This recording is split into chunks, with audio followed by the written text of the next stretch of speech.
Racikan Berita 1. Selamat sore teman-teman semua. Saya kira Anda tidak sanksi lagi, tidak ragu dan sudah mengenal UI Watch yang selama ini bersama masyarakat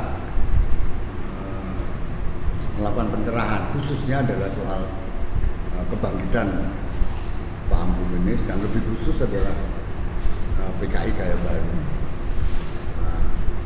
Ada beberapa yang mencoba sinis atau tidak percaya karena memang paham ini secara internasional sudah dibilang sudah menjadi masa lalu dengan pembubaran sosial.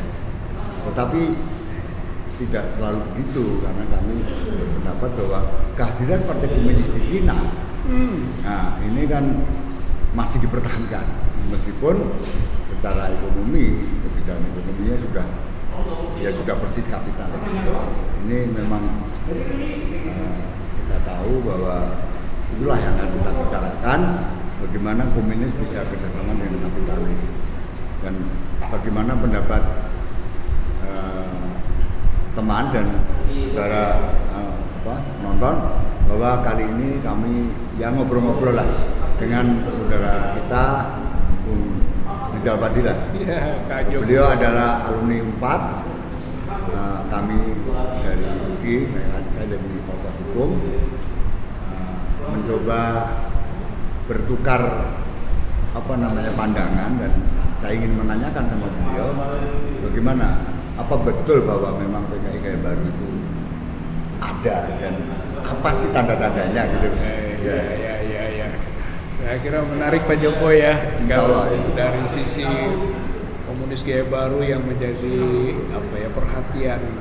fokus perhatian UI Watch ini, kelihatannya lama-lama masyarakat akan memahami akan urgensinya. Ya. Dari sisi kesejarahan saja bisa dilihat kan Pak, bahwa Cina itu adalah penggerak dari partai komunis dimanapun, termasuk waktu itu PKI ya kan. 65 itu nggak bisa dilepaskan dari keterkaitan partai komunis Cina. Ya, dan waktu itu kalau tidak salah memang komunis Indonesia di bawah Aidit memang condong sangat boleh dibilang dia adalah pionnya, maulah betul sekali. Nah, sekarang juga begitu Pak, kenapa disebut Gaya Baru? Itu gaya lama. Oh iya, itu gaya itu lama. lama ya. Tapi Gaya Baru juga sama. Ini ada fenomena gitu. Kenapa Cina begitu dominan gitu Pak terhadap katakanlah dengan kepentingannya di Indonesia ini. Bahkan ada yang unik Pak Joko yang menjadi fenomena lagi juga. Partai Komunis Cina pernah datang ke Istana Negara, partai. Bukannya negaranya atau pemerintahnya. Partai Komunis Cina datang ke Istana Negara ketemu Jokowi, nah, gitu kan, yang kemudian berlanjut dengan proses-proses kerjasama yang erat sampai Cina dan Indonesia itu disebut two countries twin parks, dua negara taman kembar. Taman kembar Pak, ini menunjukkan begitu dekatnya Indonesia dengan Cina. Dan Cina itu walaupun disebut ada perubahan paham mengenai komunismenya, ya komunis juga. Ya. Gitu. Jadi kalau menurut saya relevan sekali kalau UI Watch selalu mengangkat Komunis Gaya Baru, karena tahun 65 Komunis Gaya Lama. Tahun 2000-an sekarang gitu kan, sejak pemerintahan Jokowi ini, ya pemerintahan ini bekerja sama erat dengan Partai Komunis Cina ataupun negara Cina yang pasti akan membawa ismenya itu, sehinggalah wajar kalau disebut dengan Gaya Baru. Ya karena tidak ada PKI di sini, tapi kan PKI waktu itu waktu dia membubarkan, katakanlah mulai dia bergerak ke tempat yang lain, dia menyebut tanpa bentuk. Ya, tapi berarti kan komunisnya masih ada. Gitu. Nah itulah yang kemudian kita kita melihat ada invasi melalui infiltrasi kemana-mana itu ke berbagai lembaga yang ada di masyarakat kita. Dan nampaknya sudah terjadi kerjasama bukan pada level pemerintah saja, tetapi pada tingkat organisasi politik dan massa sudah sering ada muhibah yang seperti pernah dilakukan zaman pra 65 itu. Beberapa partai bahkan sekolah partai di Cina. Ya, terus ya selain rombongan petani, macam-macam. Iya betul Pak Joko. Betul. Dan itu kita kaitkan juga dengan tadi tukar menukar, gitu kan? Karena partai politik yang ada kita ini, gitu kan? Jadi bukan itu ya, instansi juga, aparat juga, itu belajar ke Cina. Ya kita tahu Cina itu kan sebagai guru ya bukan hanya mengajar metodologi, tapi mengajar substansi. Kayak kita di guru ya Pak di kampus kan itu kan bukan hanya metode, ya kita bukan metodologinya, tapi substansinya juga masuk. Kalau di urusan hukum perkara itu, ini bukan soal hukum acara tapi sudah hukumnya sendiri, hukum material, sejatinya hukum. Oh ya bukan formil, bukan acaranya Pak. Ya itu yang bahayanya komunis itu berlindung di balik formil, di balik acara, sebenarnya material, artinya substantif gitu kan. Nah itulah yang kadang-kadang kita terkecoh, tertipu. Enggak, komunis sudah bubar kok, semua sudah kapitalis, sudah ada tidak komunis. Ya itu kan pengecohan. Jadi bagus sekali kalau Wiwot concern pada komunis gaya baru. Kalau saya bukan mengada-ada, boleh saja orang mengatakan kok itu lagi, tapi enggak, itu penting. Apalagi kita sekarang punya keeratan hubungan dengan Cina Pak. Itu Cina itu bapaknya komunis. Beda dengan dulu 48 masih Rusia.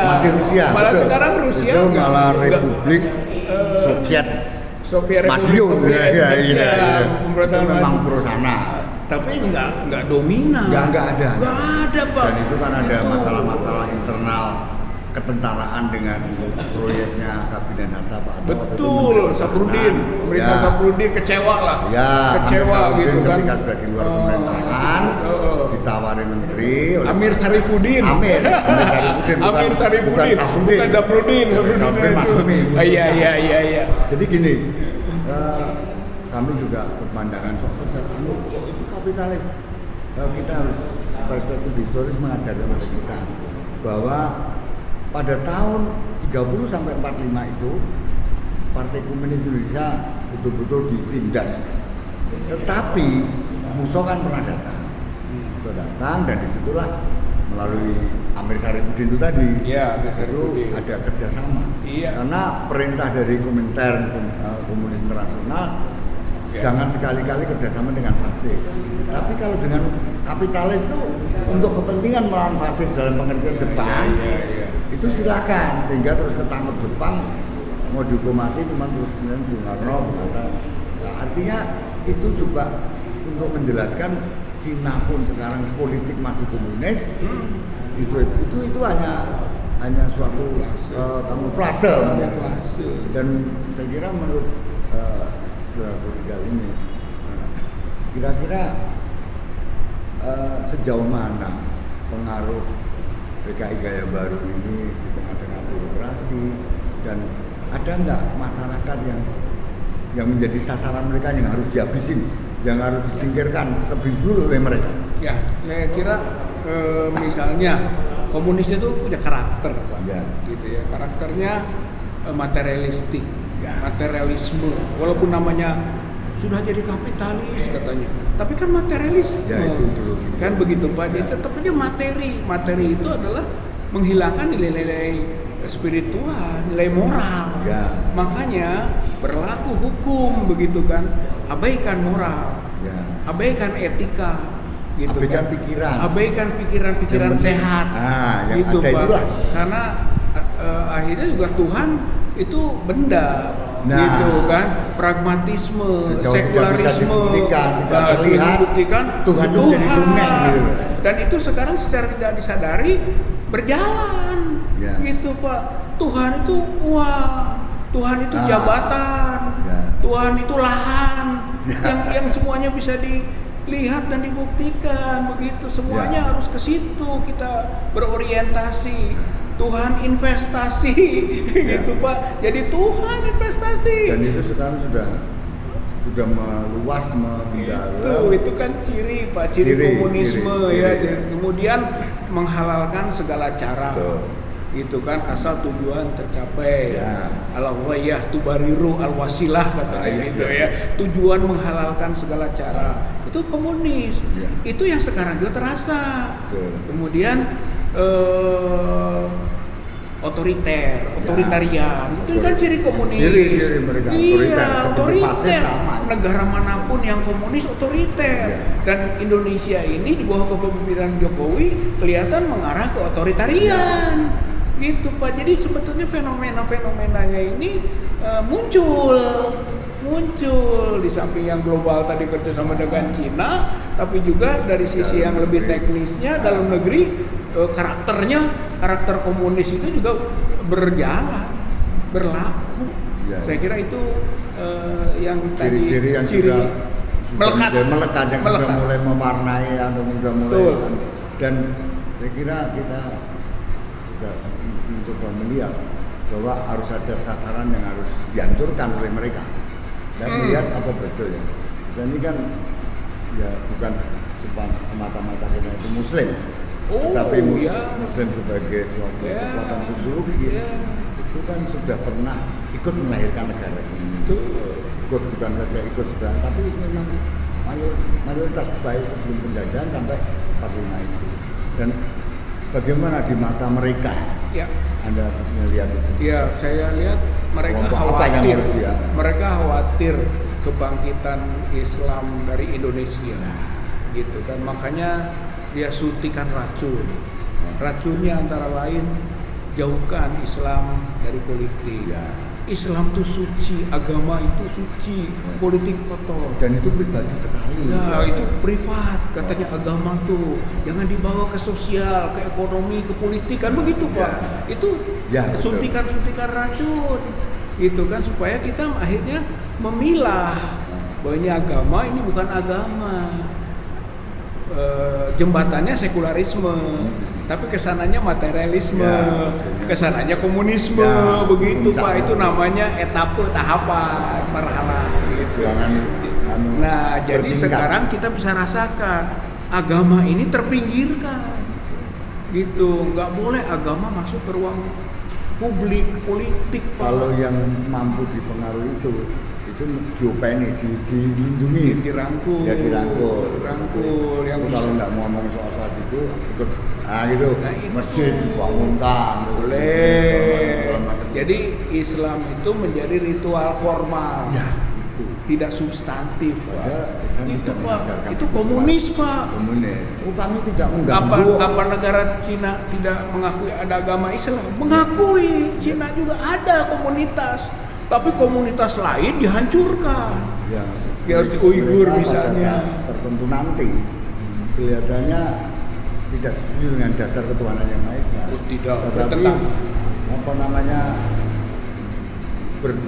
bukan bertuhan, kebebasan beragama dengan memperhatikan kebudayaan dan nilai-nilai yang ada. Artinya silakan aja orang beragama menurut frame dia. Frame dia apa? Yang nggak usah ada partai politik Islam, organisasi mahasiswa Islam. Nah itu kayaknya itulah yang kami melihat itu akan menjadi sasaran yang harus.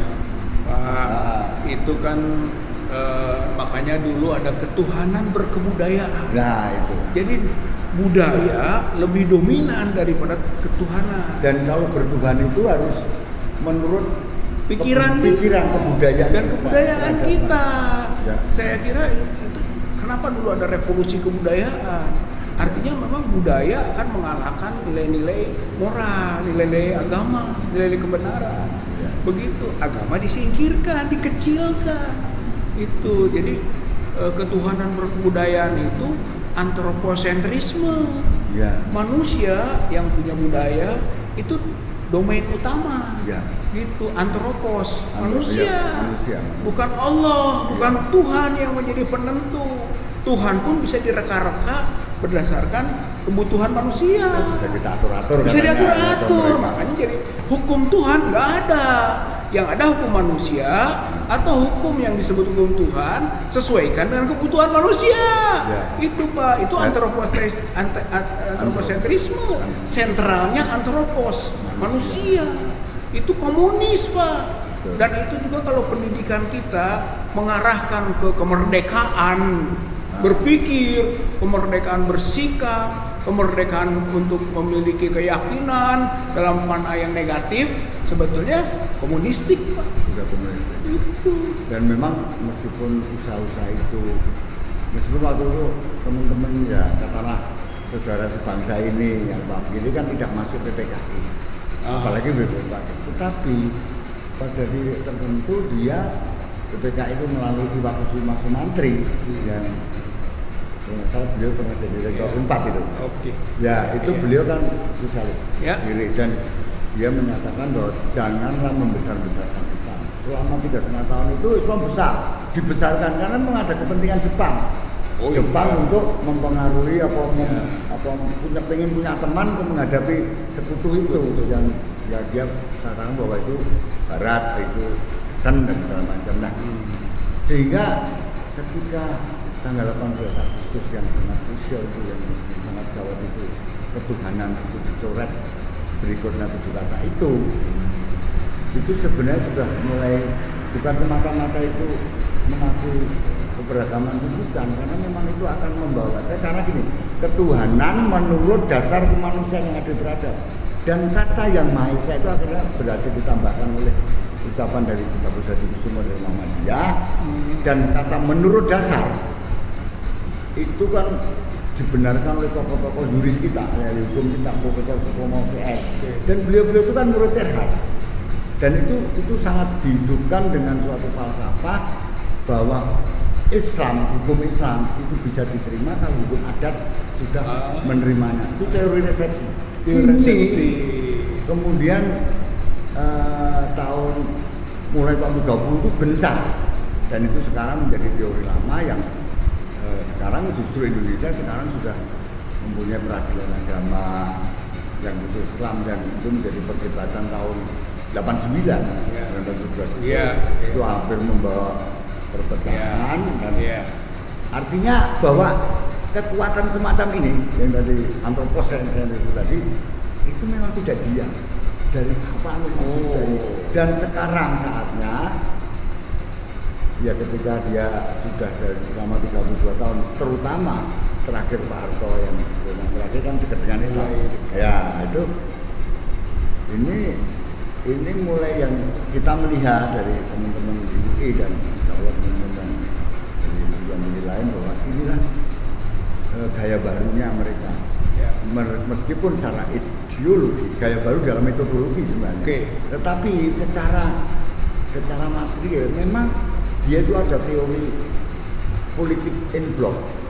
Jadi kalau kamu masih lemah, kamu jadilah bagian dari yang kuat. Contoh kasus bagaimana Sneflit membuat industri sosial demokrat itu nempel ke Serikat Islam dengan mengirim Semaun sebagai murid yang pertama.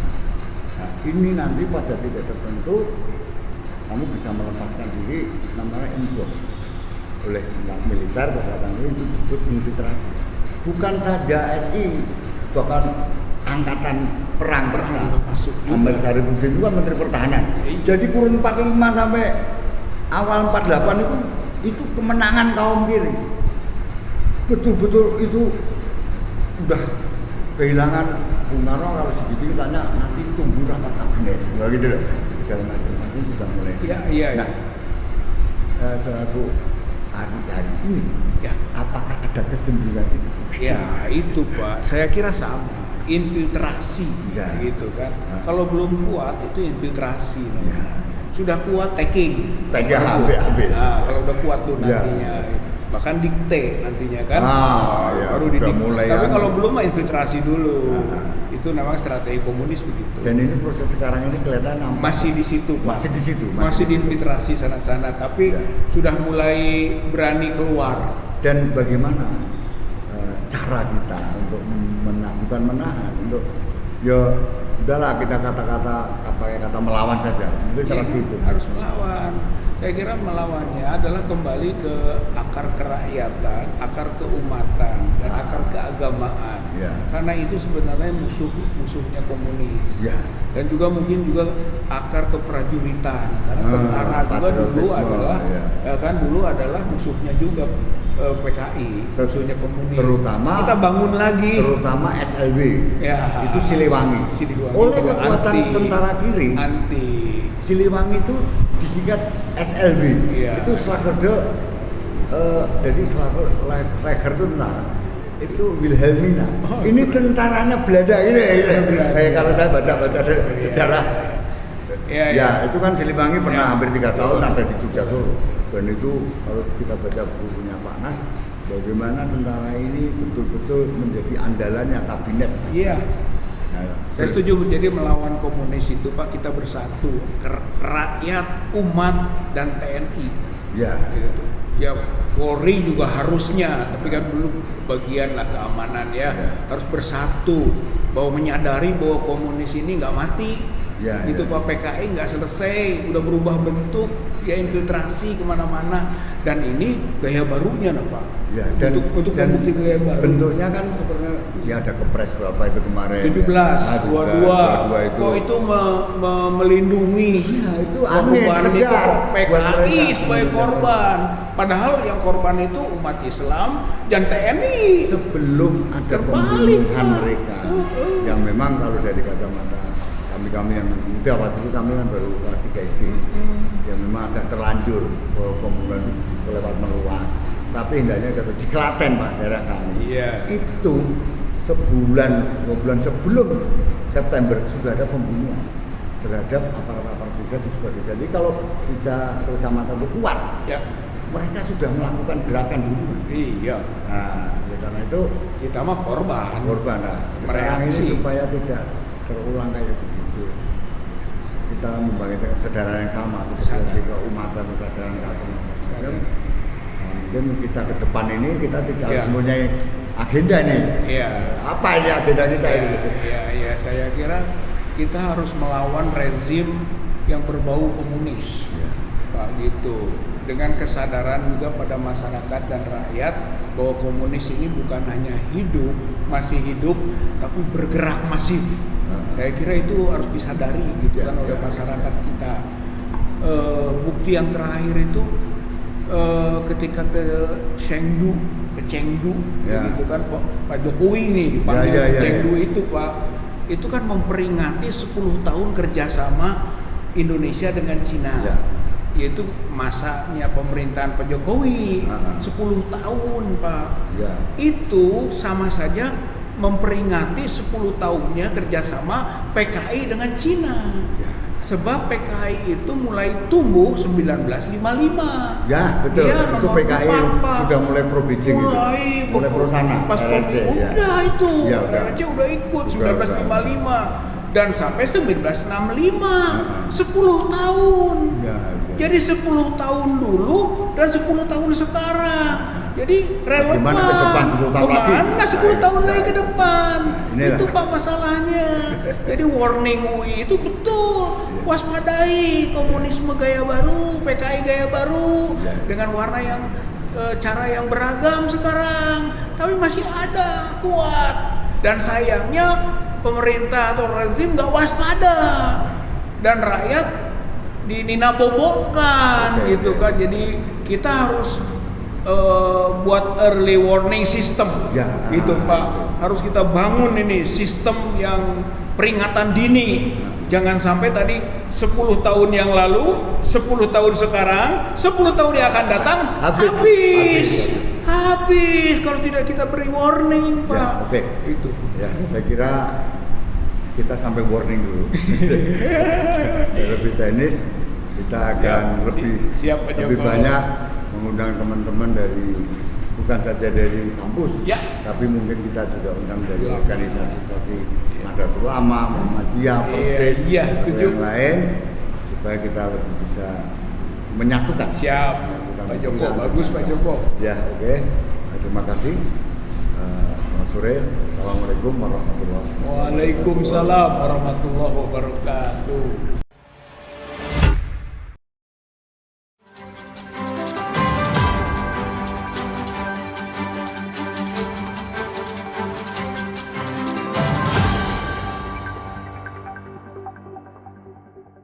Racikan Berita 1.